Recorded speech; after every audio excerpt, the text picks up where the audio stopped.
get started. Our class will be in Genesis chapter 7, dealing with the flood, of course. Another description of it. We have 6, and we went over 6 last week, 7th day, 8th next week, or now on Sunday. So let's go ahead and get into our lesson. Make sure you hear me. Yep. Get into our questions real quick. We're going to be, first question jumps back to Daniel chapter 5. The question here is yes or no. Had Belshazzar learned from the experience of Nebuchadnezzar? No, he had not. In what ways had King Belshazzar done wrong before God? He did a lot of things wrong, I'll just tell you right there, but the main thing was something he brought from the temple. The vessels, exactly right, the vessels. And basically drinking the wine, everything out of them, giving thanks to the god of silver, the god of gold, the god of wood, iron, all these different things. And so he paid for that, and he was no more. All right, let's go ahead and go to the next one.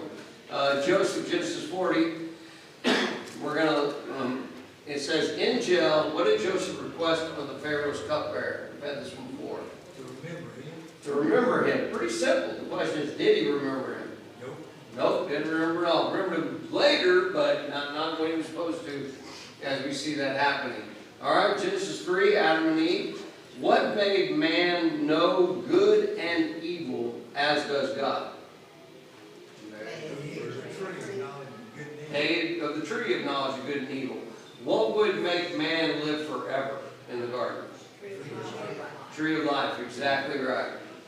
Lesson 40, Adam and Cain kills Abel. How did the first person die? There you go. I always do that, don't I? I always read it the wrong one. It's exactly right. First person died, we know it was Abel at the hands of his brother Cain.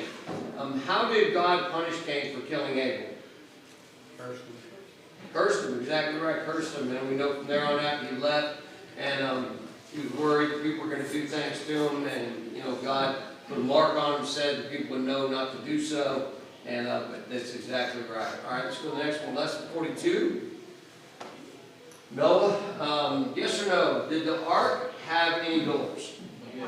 Yes. How many? One. That's exactly right. First answer is yes. The second one's 1. Next one. How many floors were in the ark? Genesis 6:16. 3 floors, exactly. So let's go to the next one, and that's it. All right, so we're going to jump into the flood. We're going to look at the flood here and kind of go through it. I scoured the internet looking for a picture with most of your pictures on the internet have the door. It's crazy. Have the door on the end, have the door in the corner, have the windows way up high, and just like a bunch of different windows in different places, doors up there and everything. And it's hard to find, and it looks like an actual boat, and it's hard to find something. This was pretty close to what I would believe it would look like from what we read in the scriptures. It was pretty much just like a box. We can understand the roof had a little bit of slant, let the water run off, of course, and the window was set a cubit above, so one down 1 cubit, 15 inches or so, and goes all the way around. And like I said, a lot of people ask sometimes, why would God want a window in there because it's open when it's flooding and rain and everything with it? What would be the main reason you think for windows? Ventilation, exactly right. Remember, how well was that thing sealed up? They sealed it up with pitch, right? I mean, it was tar pitch, basically, when you look at it, the gopher wood was all done. So, yeah, and you have that many animals in there, even, some said, even if they're hibernating, there's things going to happen. So, I mean, we see that. So that's what we find with the flood. So I like this picture that we see here. So we look at this first part of the story, knowing the flood, found, of course, Genesis 7. It's a powerful, but also a very serious story that not only records a historical event that took place over the entire world, not just the Mediterranean area, but also teaches us, very, very important lessons that we can learn, and about God's judgment. But also it teaches us about God's mercy, and it also teaches about God's salvation. So you don't have just the judgment, you have the judgment, mercy, and salvation that is found in this moment of Genesis 7. As we reflect on the flood, we can see how it serves as basically, you would say, a vivid picture, a vivid illustration, we would say, of God's response to sin, and also at the same time when punishing that sin, having a way of salvation. It hasn't changed. You know, it's the same way it is today. Sin is going to be punished, but God has also given us a way of salvation, and we're going to see that as we kind of go through this here tonight. When we get to the door, we get to the ark, we see kind of the same thing with Jesus, it kind of being Jesus, in a sense, what we have through Him. And so let's go ahead and we jump here into where God's command is given to Noah here in chapter 7, verses 1 through 5. And if someone go ahead and read that for us, please. Then the Lord said to Noah, come into the ark, you and all your household, because I have seen that you are righteous before me in this generation. You shall take with you 7 each of every clean animal, a male and his female, 2 of each of animals that are unclean, a male and his female, and also 7 each of the birds of the air, male and female, to keep your species alive on the face of all the earth. For after seven more days I will cause it to rain on the earth 40 days and 40 nights, and I will destroy it from the face of the earth all things that I have made. And Noah did according to all that the Lord commanded him. Thank you. So we have this area here. We know that in the midst of the judgment, we go back to Genesis 6:8 for a second. We realize that Noah found grace in the eyes of the Lord, and you know they worked on this big massive boat. They finished this, or box, you'd say, finished this ark, and God tells them, "Come on in. You know, I'm going to bring you in here." And it's really interesting to see how He does. He brings them in, and they're going to be in there for 7 days before this flood starts. It's very important to look at this when we think about the 7 days. What all is this about? 7, of course, is the perfect number we see throughout the Bible, but it basically shows us an entire week. But at the same time, God isn't going to take a chance of one of them being out, them being outside and this flood start. And what it shows us, it's not like we would expect today a flood. When it starts raining, does it flood immediately, or does it take some time? It takes some time. Now we know it's going to rain there for a long time. It's going to have to do that. But there's a lot more than just rain. We're going to get into this. The water comes up out of the ground. And there's no way that they would have survived, out there, that they had to. And other people are going to find this out very quickly. So here was Noah, this righteous man, and ungodly in his generation, in a very ungodly generation. And God chose him to build his ark to preserve his family and the animals. And so it's very important to see it too, that God's not only having Noah save his family, but He says you're going to be basically the first big zookeeper. I mean, you're going to be I say the first. The first is probably Adam. We go back to the Garden of Eden. But we see here and have this. So Noah's obedience in building the ark was a sign to God. It was a sign to God that you are listening to me. You've done right.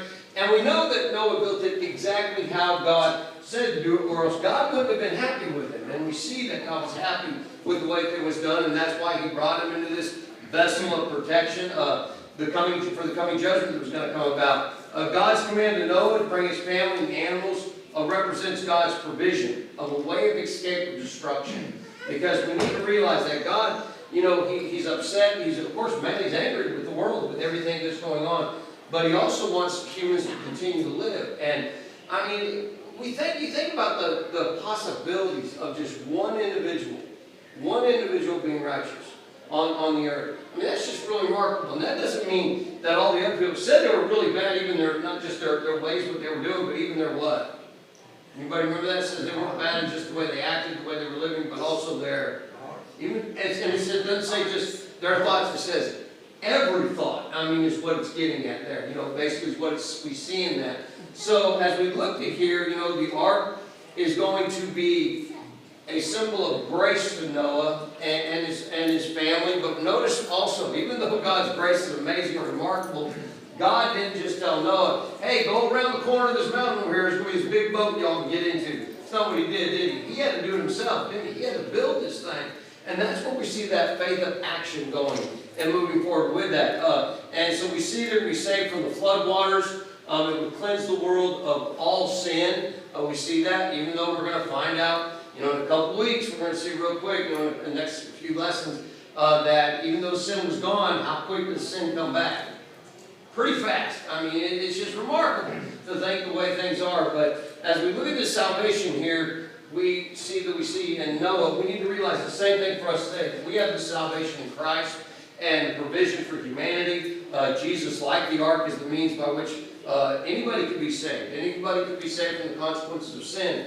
Just as Noah and his family were protected from the flood waters, you and I can be protected from the things of this world that go on around us, the flooding of sin and disaster. What I mean by that is we can be spiritually cleansed through Christ, and that's what you were finding with Noah here. Here we see God's instruction to Noah. He's told in those verses to bring his family down to the ark. The fact that Noah was instructed to bring 7. Notice what he says. And we're going to get into this a little more in a moment because he talks about it again. But 7 of each, what animals? What was 7 of each? Clean animals. You know, most people, even the kids at first, when they learn this, they just, and most people, if you ask somebody off the street, more than likely, how many animals did Noah take in to the ark at a time? And they would say, pairs. Now that is true. We will say that. It's 2 by 2. Even the 7, the 14 of them, they went 2 by 2, is what it tells us in this chapter. However, a lot of people don't realize that it was 7 of the clean animals. So a total of 14 animals for the clean ones. And we'll get back to that as we look to that. Once again, that's kind of the suggestion of God's grace here, because what's going to happen with this and man and being able to be a part of things involved with God. But also the unclean animals. They were not used for anything later, sacrifice. They were used for sacrifice. They wouldn't be used for food when you get to the point of Israel, you know, under the Mosaical law. But we do see that they would be around later. Of course, they would be eaten. We don't know how often they were. I'm sure they were eaten, you know, before Moses during that time. But once God did this with the Jews, He changed that to all the clean animals. Didn't want them to touch the unclean. The phrase 40 days and 40 nights. So we see that there. Notice there in that verse right behind us there, verse 4, that the 40 days and 40 nights. This is a significant number. Do we hear the word? We hear the number 40 other times in the Bible. And are they pretty big things that happen? They really are very significant. And usually, though, what we find, it usually signifies a period of testing, a period of judgment or preparation. We've seen that. We saw that with, of course, Jesus, or let me start with Moses. Moses, where he spent 40 years in the wilderness, with the Israelites, of course. And then we see Jesus, of course, 40 days in the wilderness. And then there's many other areas that we see this come throughout the Bible. So Noah's obedience here, these 40 days and 40 nights, is kind of a testing period, we would say. Also, it's punishing all that sin that is there and what is taking place. But his obedience is critical, brethren. We need to get this. It's very, very, very critical. Despite the challenge and the enormity of the task, Noah has to, well, let me just ask, we were just talking a minute ago, Muslim Mom was talking a moment ago about getting 100 on a paper. And that sometimes teachers, say, oh, nobody deserves 100. You just can't get 100. It's just the way it is. And here we see it. So let me ask you about Noah. Do you think Noah, the test that he took with God in a sense, building this ark and everything, do you think he got 100?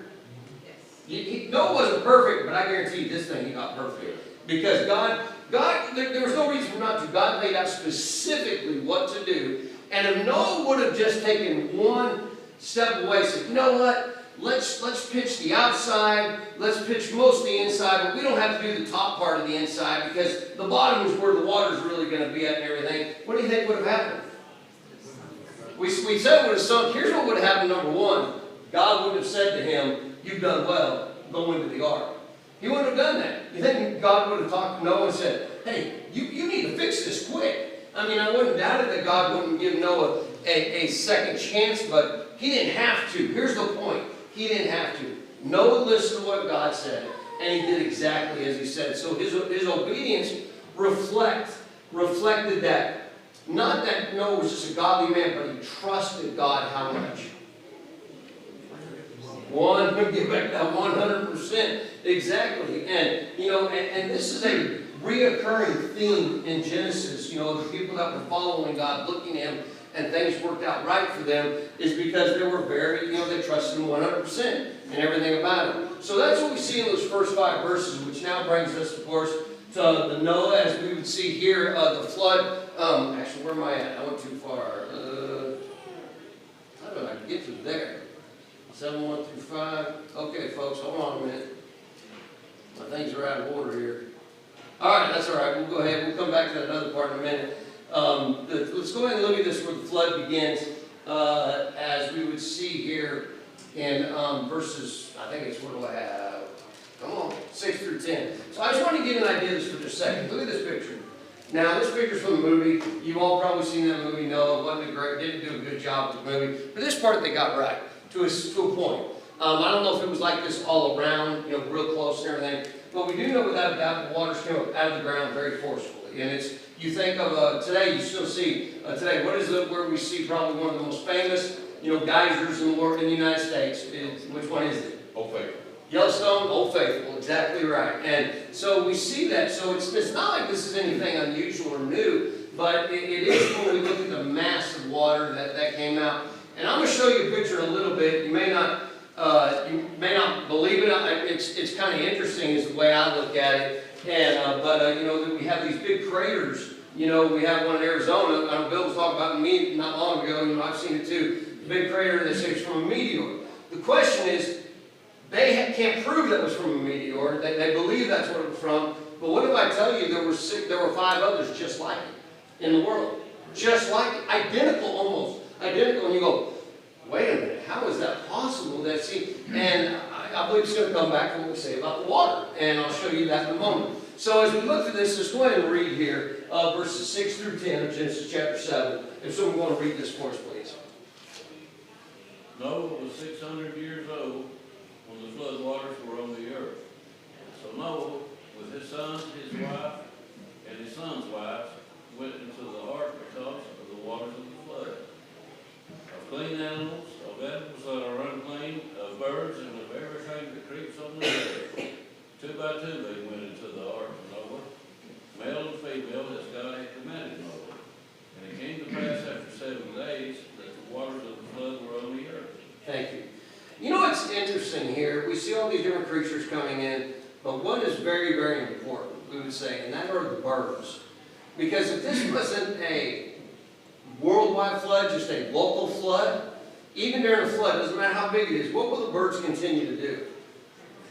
They'll fly until they find somewhere to land. I mean, think about how big this is, how huge this is. And, a lot of times people don't even want to talk about that part of what's found there because it brings more into the thought, well, this wasn't just Mediterranean, this was big. I mean, it was huge. And once again, I've said it before, we read in other history of other cultures where they talk about this great flood and what was found there. So here's these verses. These verses mark the actual beginning of the flood, as we just saw. Noah is 600 years old. The flood begins with the salvation of him and his family. The animals, just as God commanded Noah to come to Noah, this shows that divine, basically that divine understanding of God, basically orchestrating this whole thing for them to come to him, this event. And God is actively involved in ensuring that Noah and the creatures are gathered to safety. Something very important to get here is, notice, Noah did not have to, because people said, how did Noah get it right? How do you pick the right animals? How do you know which ones to pick and which ones not to pick? Notice, Noah didn't have to do that.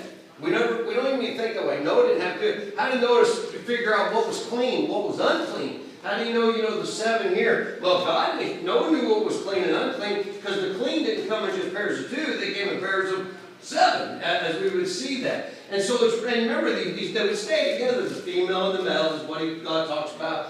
And we see with this, so all this happening, I want us to get that too. Here is God, and it shows the great control of God, not only over humans and telling them what to do, but over all creation. And because who else could actually, how many people could do that? You could probably whistle for your dog, right, and bring him back. I know I can whistle for my dog, yell his name. Sometimes it comes back, sometimes it doesn't. But most of the time he does. We have animals like that. We see that, I remember we had a horse that would do that, Captain. He was really good about coming back when you call him. And he was down at the end of the field and all these different things. But imagine going out and just calling, okay, one dog that's not yours. What do you think the dog's going to do?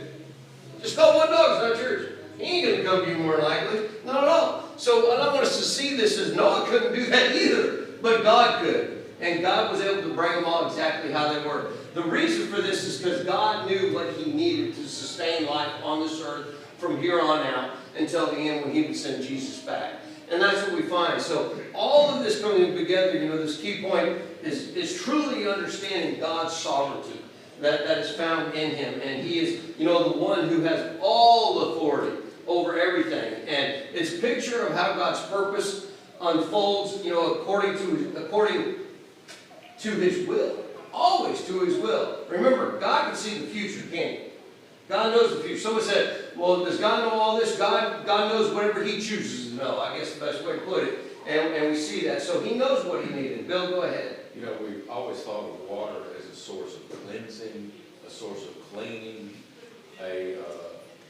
the choice that God made to destroy the earth with water is also an interesting choice to me, because upon the recession of the water, of course, everything could come back, but God could have chosen that destruction path any way he wanted to. Fire, earthquakes, fill in the blank, just simply blanketing the sun for however much time, with the destruction of greenery and everything. So what was something interesting was a water choice. By the way, there's sediment levels in different parts of the world that are exactly consistent with the flood, and these are in all parts of the earth, and it completely fits with the flood of the earth. I know I'm jumping around, but the choice of water, and we know what water represents, the newness of life for us as Christians, but it was a destructive force in this.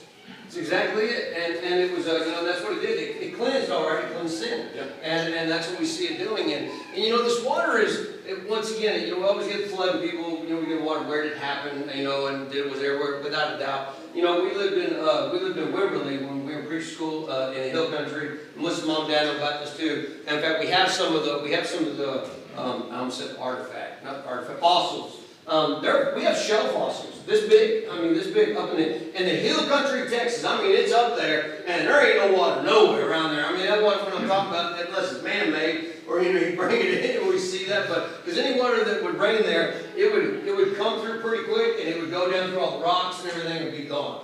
And but what I'm getting at is, where did they come from? Someone must have went to the beach and brought a lot of shells up there, right? That was the case. Or how are they fossilized? There's even another thing. How was that all done? Well, it's pretty simple. The flood. And we see this, the importance behind it. So as we look at this, as we said about God's purpose unfolding according to his will, provides a way of survival in the midst of judgment upon everybody. And the reason we need to, I'm pressing that so much, is that we need to realize whenever somebody sins, whenever we sin, there's always a way out. There's always a way out. And God offers that to you and I as we see that, which brings us to these verses. Again, I want to look at this for just a little more moment here. The animals as they enter into the ark, verses 8 through 9. If someone go and read that again for us, please. 8 through 9, please. Of clean animals, of animals that are unclean, of birds, and of everything that creeps on the earth. 2 by 2 they went into the ark, Noah, male and female, as God has commanded Noah. Thank you. So these verses give us a little more detailed instruction. We know right before it talked about the 7 of the unclean. And remember a moment ago I said they go by female and male. We see that without a doubt because the Bible tells us that. That's how they went. Showing that was reasoning for mating purposes later, we know, to bring more population to the earth with the animals. But the clean and unclean animals, here's just a quick example. This is what you have from Leviticus 11, and basically the same thing, though, what God would do here. We get an idea of, yes, all these things were unclean, but by God, God said, not to eat of those things. These were the things that, just an example, things that were clean. Yes, there's a grasshopper on there, I know. And so you see these things. Anybody ever had a grasshopper? Anybody? I've had one. All right. There, it was candy. So, but it wasn't bad taste. It's just like, I don't know, something burnt. But when you look at this, what I'm getting at is, once again, God didn't have to leave it up to Noah to figure it out. God took care of all this. So here's the text mentions that Noah took the clean and unclean animals, which may seem strange because some have already talked about that. Wait a minute. It's not going to be until you get to Leviticus 11. It's way, 1,000 years, way out there before you need, they're told not to eat of these unclean animals anymore, just of the clean ones. But what we need to understand with this is the distinction here refers to the animals that could be what? What did they do with the clean animals? They would sacrifice them. They were sacrificing. And think about this, the sacrificial way things were going. Someone said, well, wait a minute. They didn't do that until Moses would worship and so on. No. This was so great about God, the way He works. Go all the way back to Adam and Eve. Adam and Eve. Remember with Cain and Abel? What did God tell them to bring to Him? It was a offering.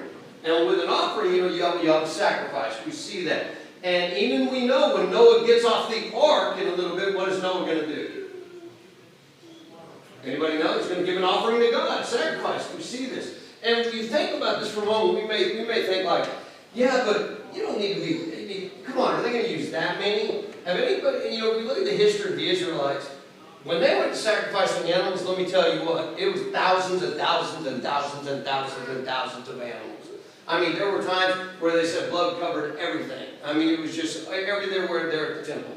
And you look at that and you go, even then, they needed so much water, these huge basins of water. Why? Well, guess what it cleansed? Got blood. And we see that. So this was very important. It wasn't just to wait till the Mosaic law, but it had to have time. So all this time would give these seven so much more time to populate the earth and to have these things that are here. So 2 by 2. The animals came in 2 by 2, ensuring the survival of each species. Now we need to realize this. God didn't say, okay, we're going to bring a coyote, a wolf, a dog. I mean, you have these, you have canine would be the, of its kind, is what we would see, and many different things too. Because people always argue, they always complain, how could Noah fit all these animals on the ark and done this? Well, it wasn't Noah that fit them. God made the choice. He fit them on there. But also, as we think about this, as we see with all these animals that are there and so on, people are always wondering, so what animals did He bring on there? Anybody? What animals did God bring on there? Anybody know? Whatever existed, right? Whatever existed of its kind, God brought 2 of them. Unless they were clean, He brought 7 of them. So 7 pairs, total of 14. And the reason it's so important is people always ask, what do you think they ask about? Were these on the ark? What did they ask about usually? Dinosaurs. Well, Job, oldest book of the Bible, talks about dinosaurs. Without a doubt, there were dinosaurs. Some said, I don't even know why you're fitting a dinosaur on an ark. Does a dinosaur got to be full grown? Does it have to be? Some said, well, where did the dinosaurs go over time? You see them, the meteor is what killed them, right? That's why we have the bones. No, that was the flood. And, we have what's left over. Well, guess what? Man, the way man is, man becomes a meat eater, and man's going to, what I mean by that, they're going to go crazy with it. And who do you think they're going to hunt? What do you think they're going to hunt? Do you think they're only going to hunt small little animals? No. After time as those dinosaurs grow, guess what they're going to do? They're going to hunt them out. Have we ever hunted anything in our world out of existence? We do it all. It's been done several hundreds of times, thousands maybe times. We see there's so many animals that over time become extinct. So as we look at this here, it conveys once again God's provision for the future. And as we move forward with it, the mention of everything that creeps on the ground. Now everything, think about it. Everything that creeps on the ground reminds us of all creatures, great and small. We're part of God's plan of salvation, repopulation. I've heard people say, why did God allow scorpions? Why did God allow rattlesnakes? Why did God allow, water moccasins? Why did He allow copperhead? Why do you do these things? Rather than they were animals. They were there. And, have we learned to live in a world with those animals? Now, we may not like them, right? We may not want to be around them. We want to kill them when we see them, maybe. But I'm just showing you that that's how man exists. And we see that. So are humans. So that's what we see with that section there, really going through all that. Which brings us down to verses 11 through 12. We're going to look at the golden flood. Before we do, I forgot my picture. I just want to show you the picture here. As we have, did I have that on there? Let me see something just a second. My things are way out of order. That's all right. All right, so here is the global flood. Give you 2 things. Here's the ground. Now, this is the one Bill was talking to me about, and right here, the one in Arizona, and I've seen that one too, Melissa and I have. So here's one in Western Australia, just like it. Here's one in Algeria. Here's one in India. Here's one in Quebec. And here's one in Northern Territory. Notice what some of them still have in it? Water. And you look at this and you go, why aren't the other ones filling up with water? Well, they can't hold it. It just goes through. It's interesting when you look at when God talks about the fountains of the deep opened up. They opened up. And I want you to think for just a moment how much water it would take to flood the entire world in 40 days.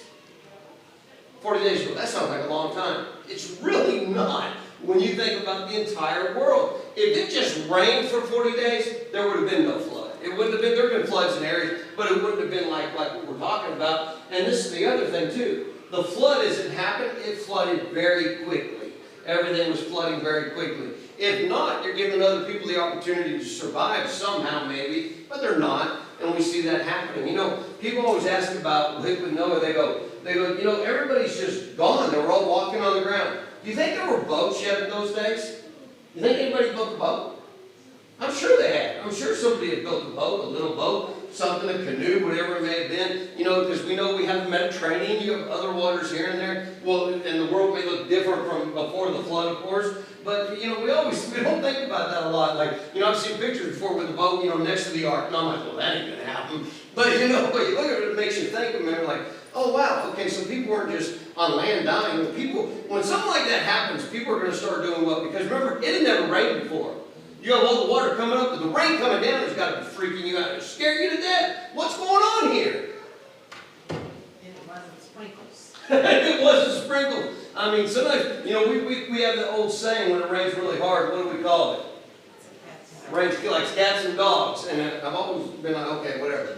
But, you know, when you hear that, see that. But here's the thought with this right here. And then look at this here, this canopy, water canopy that is what we're told more than likely as what we read with the firmament and so on. The canopy that was over it, that's where the water just came down and everything just was very, very quickly.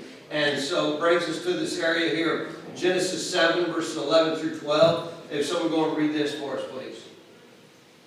In the 600th year of Noah's life, in the second month, the 17th day of the month, and on that day all the fountains of the great deep were broken up, and the windows of the heavens were opened, and the rain was on the earth 40 days and 40 nights. Thank you. So here we go to this. God said it'll happen in 7 days. And on that day, notice what it says. It doesn't just say the fountain started to break up. What does it say? On that day what? How many does it say? All. This was a massive thing in one event real quick on that first day. Just massive. And it would just be like anything, filling up a bathtub or a, you know, whatever you may want to fill up, you know, it just keeps rising and rising and rising and rising. And you think about the world, you know, you think about how many areas, how deep they are, certain things, what it would take for all this. And we're going to look in just a moment when it talks about being filled up, you know, up to 15 cubits, you know, above, you know, the highest mountain. Is it 15 cubits? Is that right? Yeah, that's like 22 feet. All right, so did we read this yet? Did we read all of it? Yeah, we did. So the passage once again details the flood. We see a lot of repeating in this chapter, basically giving us once again of what's happened in the 40 days. The fact that the water came from multiple sources underlines the completeness and universality of the flood's impact on all of man, all of society, everything that was going on. Which now brings us, of course, to the occupants of the ark. Now, the occupants of the ark, we know who they are. They're eight humans, and we don't know. Whoa, my thing's talking to me. We don't know how many. We don't know how many animals. We just don't know the amount. You know, we have no idea how many, and God knows that. He had no reason to give that to us. But we do know when you're talking the size of this thing, it had to be quite a bit, didn't it? It had to be quite a bit. Also, at the same time, we see they had to put also something else on there too to survive the 40 days for the family. Actually, it's more than 40 days, over a year. We see, but so they had to have what? What do you have to have? Food and water. You have, there it is, food and water. You think about how much water they now. And most thoughts, you know, when they think about the animals, they said the animals. The Bible doesn't tell us God could put them into hibernation, you know, because we see that's a normal thing with a lot of animals nowadays, where they wouldn't need food, they wouldn't need water, and they'd be hibernating throughout this. So here we have these occupants. Let's go ahead and continue to read verses 13 through 16. If someone read that for us, please. On the very same day, Noah and Noah's sons, Shem, Ham, and Japheth, and Noah's wife, and the 3 wives of his sons with him, entered the ark. They and every beast after its kind, all cattle after their kind, every creeping thing that creeps on the earth after its kind, and every bird after its kind, every bird of every sort. And they went into the ark to Noah 2 by 2, of all flesh in which is the breath of life. So those that entered, male and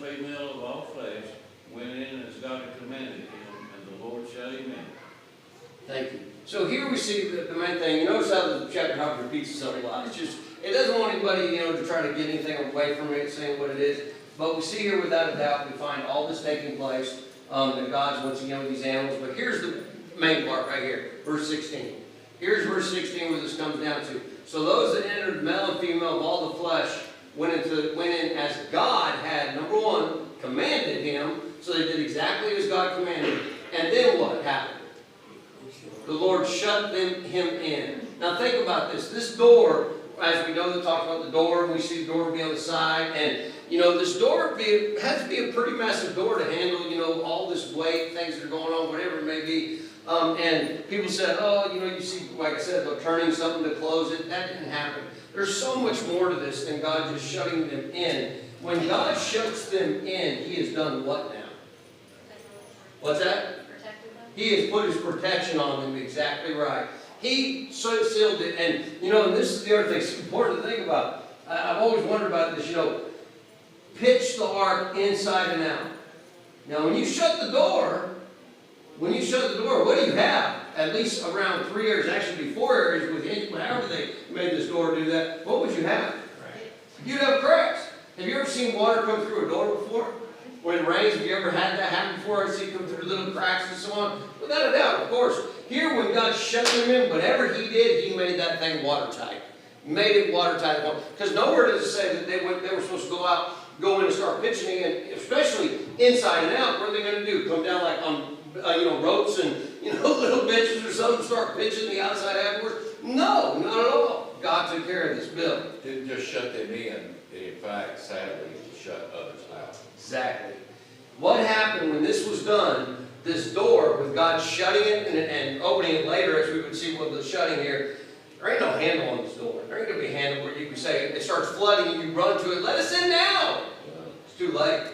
It's too late. Once God, and exactly Bill was right, once God shut that door, He shut them in and shut the world out. That was it. Nowhere else, nothing else to do. Mom, go ahead.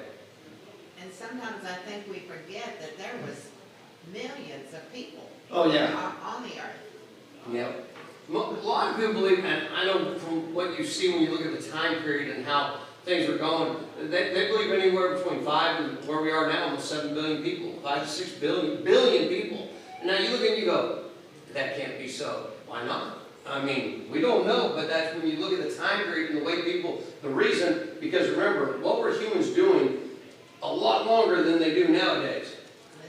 They were living. It wasn't like you had a big death of people, like we see every day happening in our world. That wasn't happening. I mean, they were living long, long lives. And that's why most scholars, when they look, they go, it had to have been anywhere between 5 and 7 billion people on this earth, without a doubt. And, you think about us today, almost 8 billion people on this earth. Imagine 7 of them disappearing. I mean, or imagine all 8 billion except for that. I mean, we look at the world today. I mean, we're crowded, aren't we? We are a crowded society, without a doubt. All the time we see that. So what this does, this is a symbol of God's salvation, is what this ark and this closing up of it. Shutting the door is to become a symbol of security, protection, salvation. The door being shut by God signifies that those inside were safe. And as Bill said exactly right, those who were outside were going to be judged. They'd already received their judgment. But also, here's what's important also, people talk about this. The door was the way they went in to find salvation. And then when that door, they were able to come back out and later being saved from everything. Do you know anybody in the Bible that's called a door? Is there anybody in the Bible called a door themselves? An individual? Jesus. Jesus Christ. Jesus Christ is referred to as a door. A doorway to salvation. In fact, someone go and read this for us. John 10, 7 through 9, please. Then Jesus said to them again, most assuredly I say to you, I am the door of the sheep. All who ever came before me are thieves and robbers, but the sheep did not hear them. I am the door. If anyone enters by me, he will be saved and will go in and out and find pasture. Isn't that really amazing? Isn't that really great? I mean, you enter through Him, you're going to be saved. And then also talk about finding pastures. Imagine when no one of them came out.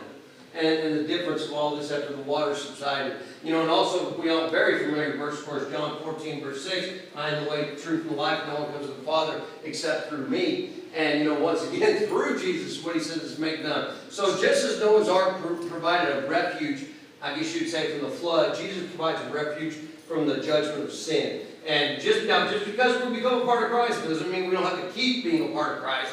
We have to do that. It's just like Noah and them. Just because they went inside the ark doesn't mean that they didn't have to keep the ways that God commanded. They couldn't go in there and go crazy and live whatever they want to do. That's not it. They still had to follow God. So it's very important to see this. We also understand, and I believe this part is great, how we enter into a relationship with Jesus. God seals us in, and no one can take it away from us except for who? Yourself. Exactly right. Us. No one can take it from us. Isn't this what God says? Someone read that. John 10, 28 to 29, please. He gave them eternal life, and they shall never perish, neither shall anyone snatch them out of my hand.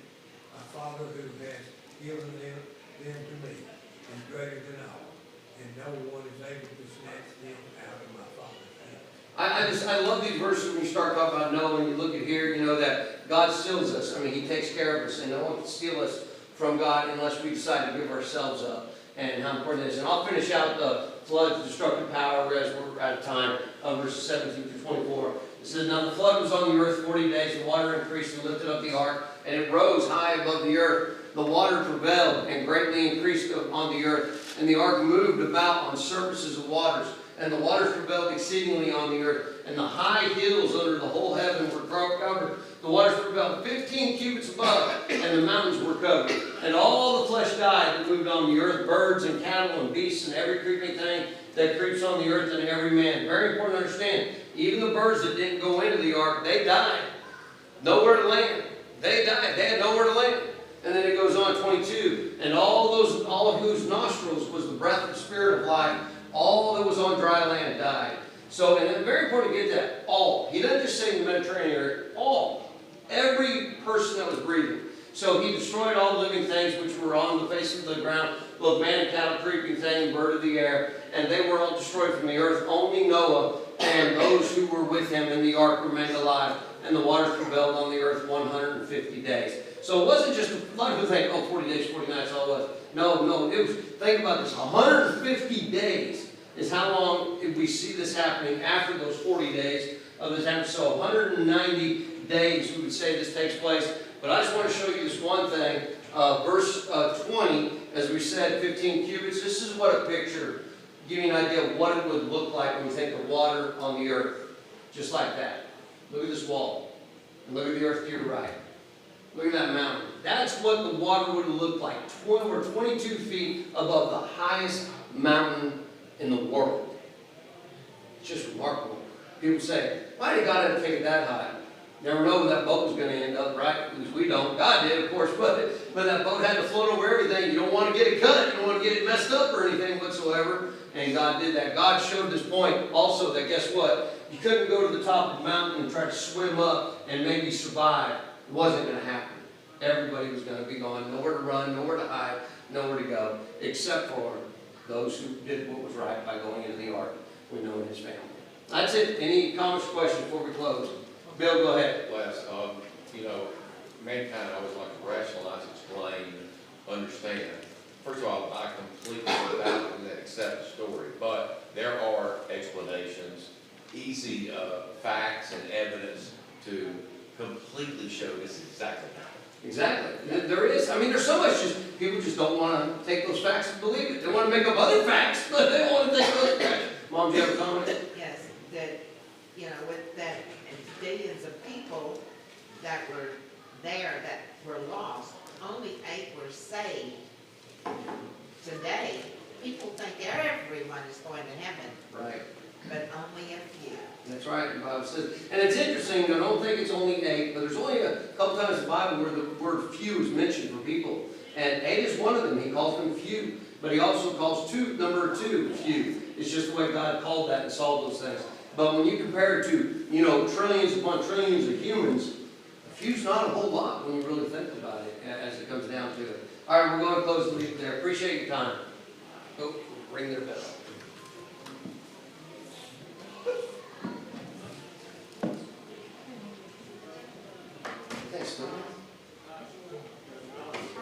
Sound like you just ringing and.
Okay, how about attention for a few announcements? By the way, how great is it that which we study out here is the same thing you studied in there? Okay? Is it time for a test? I need to show the art. I mean, it really is great. Even my granddaughter, I can have a conversation with her about the things we study out here that she's studying back there. So that's one of the great things, that uniformity has just been great. Hey, please know that on Sunday, February 9th, we've got the, after the service, we're going to have our Valentine's luncheon. And Yvonne, you're going to provide the bags that have to do with the, okay. So that's one part you don't need. We're going to be eating right over here. And the theme is red food, and there's a sign-up sheet for you, so please sign up. And by the way, there's going to be a meeting today between Yvonne and Catherine and Andrea on the, you need an explanation for this because it's so close, the, you know, Facebook. Directory. Yeah, we call it that in college Facebook. So, but Andrea, she, overnight she developed kidney stones or something. Or they think. Whatever. They think. So you couldn't do anything today. And so anyway, it's very, very close to being completed. And it would have been completed probably today, but that happened. So if you're gonna get anything in, now's the time, because we're gonna.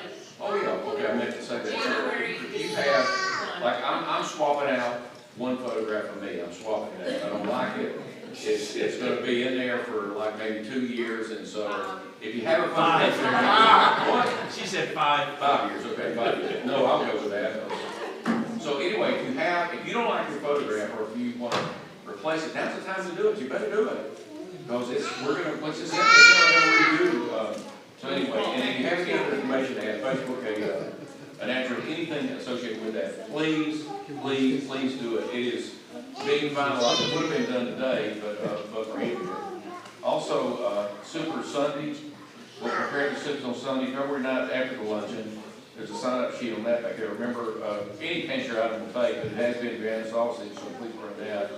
Also, Shayna, is, they got the ventilator off of her, and, she's communicating with people. she is? Okay. And she's in the hospital in Atlanta. I know that. Intensive care center. Okay. Mine. Mine. Shayna. No. Okay.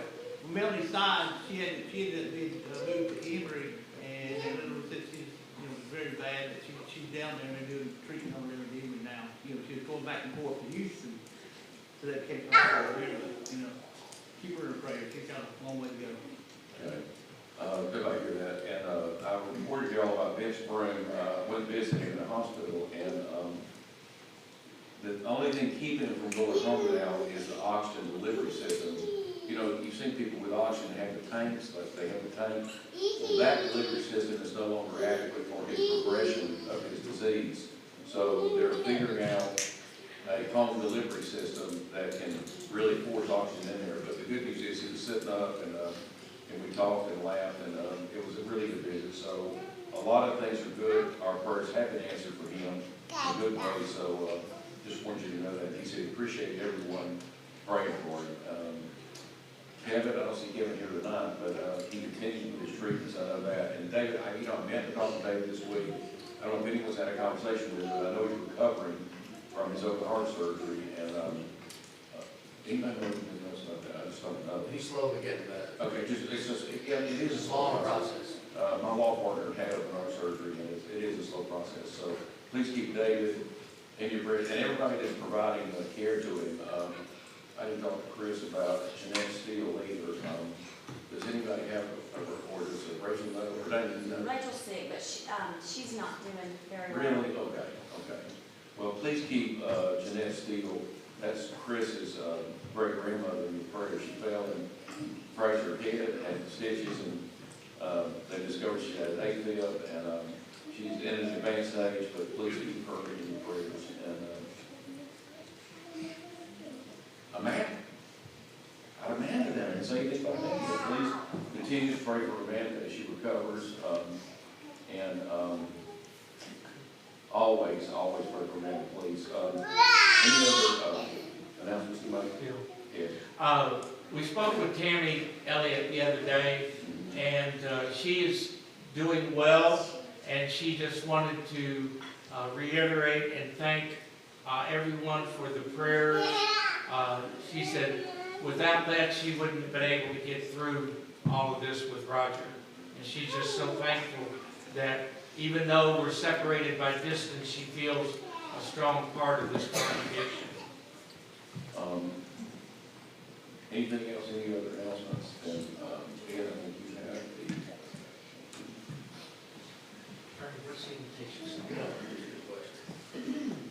276 for the invitation song.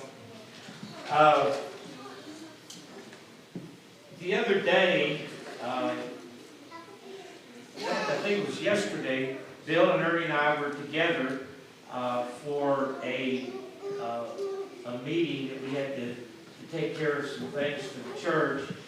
And I made a comment to them. I said, do you know what this year is?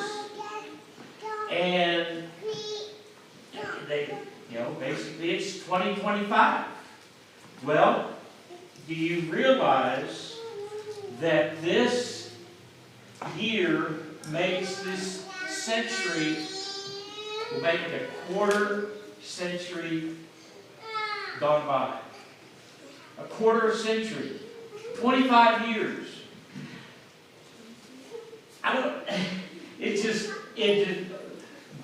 Bill just kind of looked at me like, I haven't thought of that before.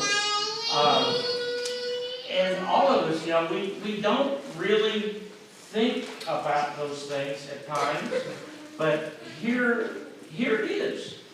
25 years has gone by. What have we as individuals who have been here for these 25 years or close to it, can we look back and figure out what we've accomplished, what we've done in the last 25 years? You know, it says we know that life is but a vapor. It's here for a little while and it's gone. And when you think about this, you know, I wrote down a couple of things that who could tell me real quick how many seasons have come and gone in 25 years? Or will have come and gone? 100. 100 seasons. 25 of each. And also, anybody know how many days we've had? For those of us that have been here for the 25 years, we've had 9,131.25 days. When we lived long enough to finish out 2025. If we're here that long, which is kind of interesting. But you know, very familiar passage that I want us to just think about very quickly, and most of us know it. To everything there is a season and a time to every purpose under heaven. A time to be born, a time to die, a time to plant, and a time to pluck up that which is planted. A time to kill and a time to heal. A time to break down and a time to build up. A time to weep and a time to laugh. A time to mourn and a time to dance. A time to cast away stones and a time to gather stones together. A time to embrace and a time to refrain from embracing. A time to get and a time to lose. A time to keep and a time to cast away. A time to rend and a time to sow. A time to keep silence and a time to speak. A time to love and a time to hate. A time of war and a time of peace. What profit hath he that worketh that wherein he laboreth? See, what we're trying to learn here is that days go by, things happen from day to day, sometimes just the opposites, and yet we have to realize that as we are here on this side of eternity, there are things that we have to do. In the book of Psalms, and I'm just going to read these verses very quickly, because I want you to be able to think about this as you go home tonight and this week as we think about this as our devotional tonight. In Psalm 90, verses 10 through 12, the psalmist says, "The days of our years are 70, and if by reason of strength they be 80 years, yet is their strength labor and sorrow, for it is soon cut off, and we fly away. Who knoweth the power of thine anger, and according to thy fears, so is thy wrath. So teach us to number our days, that we may apply our hearts unto wisdom." The writer's saying, look, we have a certain number of days, but we don't know how much it is. It may be long, it may be short, it may be in between, but we don't know. And he says that we need to look at our lives and the days that we have, and are we doing what God intends for us to do? Are we applying our lives to God's will? We're here for a purpose. As Christians, we're here to serve God. If you're not a Christian, you're not serving God. you're serving yourself. But we need to recognize that time is going to run out.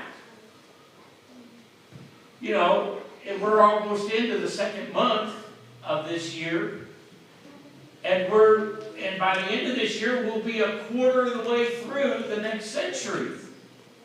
Some of us won't be around, maybe to even see us make a half century, let alone the next century. Some of the younger will.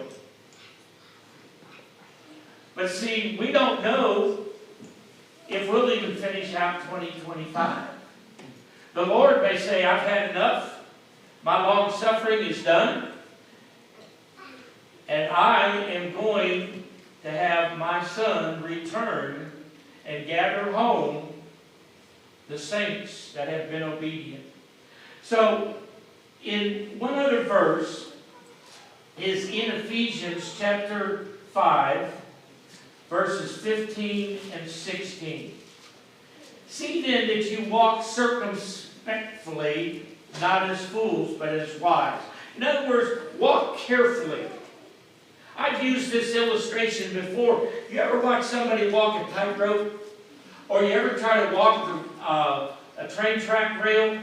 You're very cautious, because if you're walking over a trestle, you don't want to fall off of that train track rail. It's a long ways down, and it can hurt. Or a high wire. But we're supposed to walk carefully in this life. Why, Paul? He says, redeeming the time. In other words, use the time that you have, because the days are evil. We don't know. Don't waste your time. Do what the Lord asks of us to do, so that we have no regrets. And when the day of judgment comes, we will hear, as I often hear Ronnie say in his prayers, enter thou thy good and faithful servant. If you have been putting off becoming a child of God, how many days do you think you have left that you can put off obedience?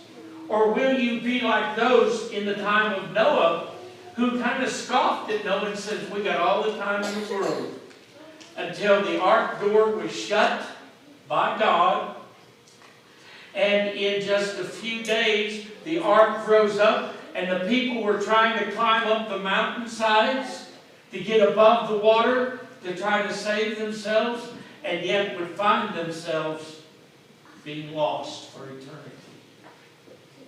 Don't be lost for eternity.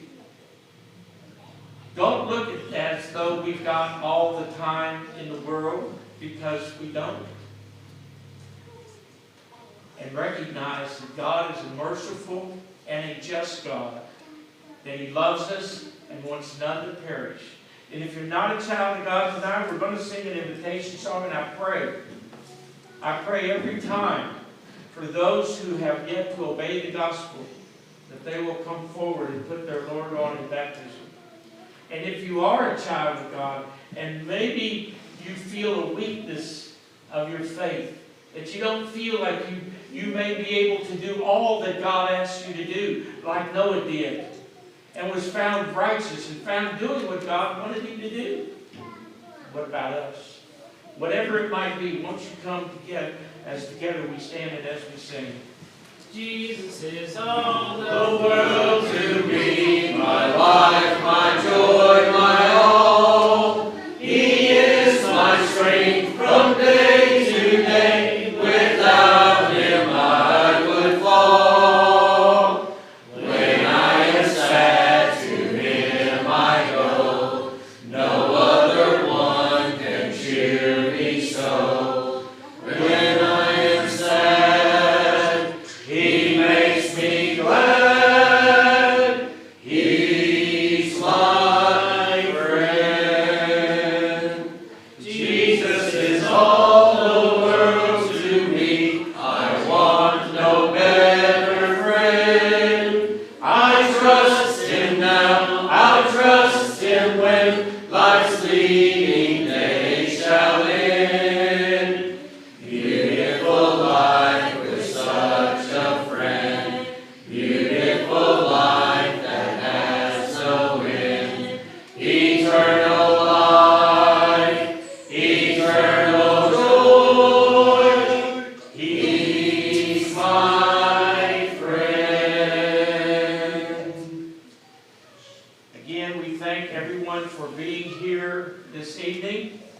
that you will have a safe journey home.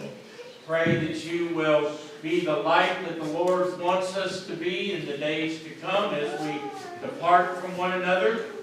Keep each other in your thoughts and in your prayers, and especially those of our brethren who seek those prayers for their strength and their comfort to be healed, that they can return back to us again. Is there anything else tonight that we need to mention? If not, Mike, you have the dismissal prayer. Let us pray, please. Our Father and God, is truly with humble hearts we approach our throne in prayer.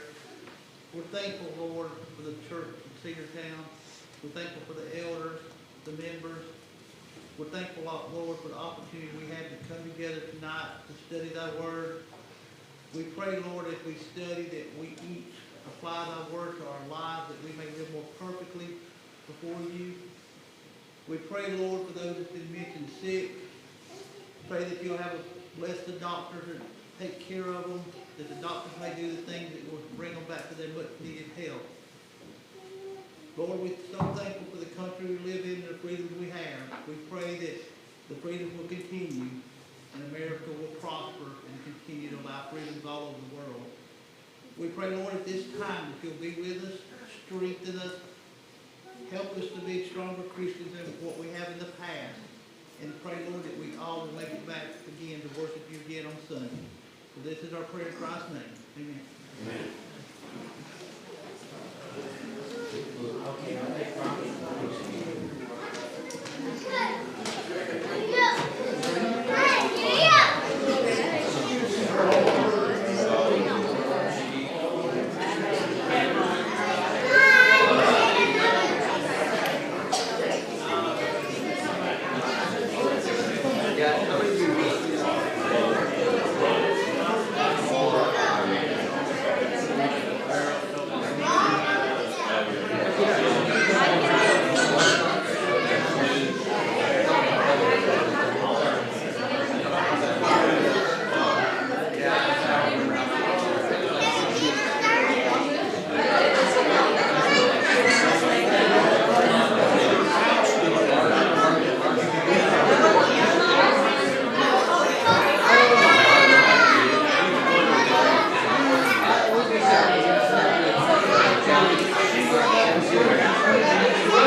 Yvonne? Yvonne?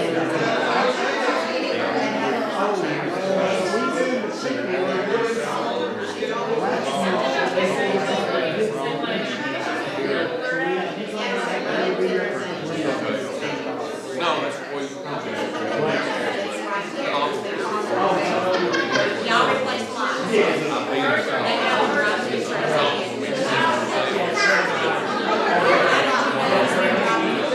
We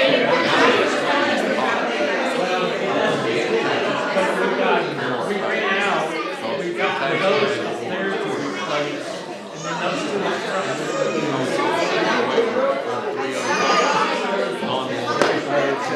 they know what they're doing now.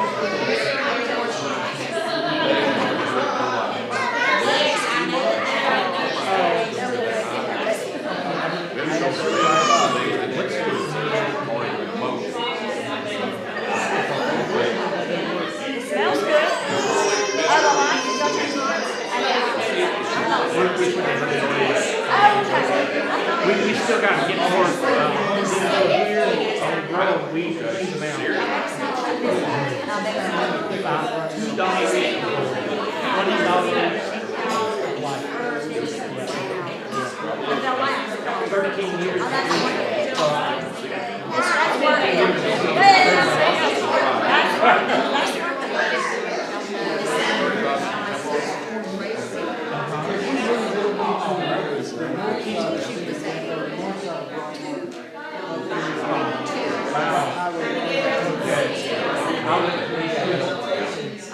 All right, y'all be careful. All right, I'll make